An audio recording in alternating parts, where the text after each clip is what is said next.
Ready. All right, folks.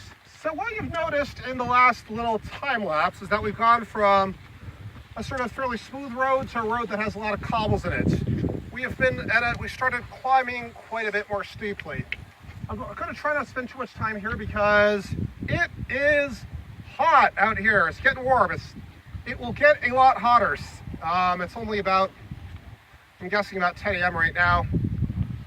So what we're climbing through is one of those approximately 46 million year old units, the Eocene stadium conglomerate. You see this all over San Diego. You see this around the Grossmont campus, all over the place. Most of those cobbles are stadium. You see it in Mission Valley behind the Fashion Valley Mall, up just north of the Fashion Valley Mall. You see it all over the place around here. It's cobbles cemented with some sand. Now you look up this road. Let's take a little pan up the roadway here. It's gotten a lot smoother and a little whiter. Now we're going to take a look. This is actually about the best outcrop we have of this formation on the trip. This is the Friars Formation. It's a little bit interbedded with the stadium, so you still see some cobbles, but this sort of sand with like this sort of very loose sandstone with sometimes you pour acid on it, it'll actually fizz. There's quite a bit of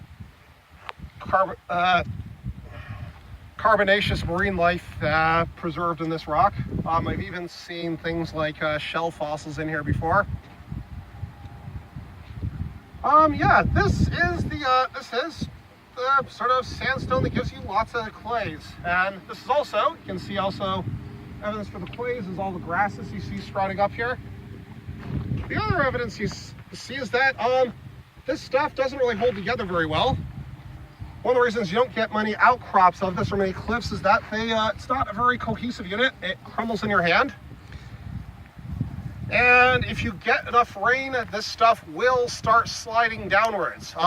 We see the Friars in a number of places. We see it across the canyon from Mesa College. We see it right below the Mission, actually. There's a big sort of white cliff of it, and the river's flowing right beneath the cliff. And yeah, this stuff tends to be the big sort of unit that gives way to these big landslides. And so we're now kind of, this valley I'm going to argue is actually probably the sort of head scarp of a large slump from a time when our climate was a little bit wetter during maybe the last ice age. So what we're doing now is we sort of have hit the oldest sedimentary unit, the stadium conglomerate. Now we're moving up in time into progressively younger and younger units. And the next thing we're going to see, but then we're going to see a really interesting contact between sedimentary units and igneous units. The igneous units will be older, and I'll show you the evidence for why we know the igneous units are older. And you don't need any sort of radioactive material to actually figure this out. You don't need any radioisotopes. You can just use simple stratigraphic dating principles. So let's head up. Thanks so much.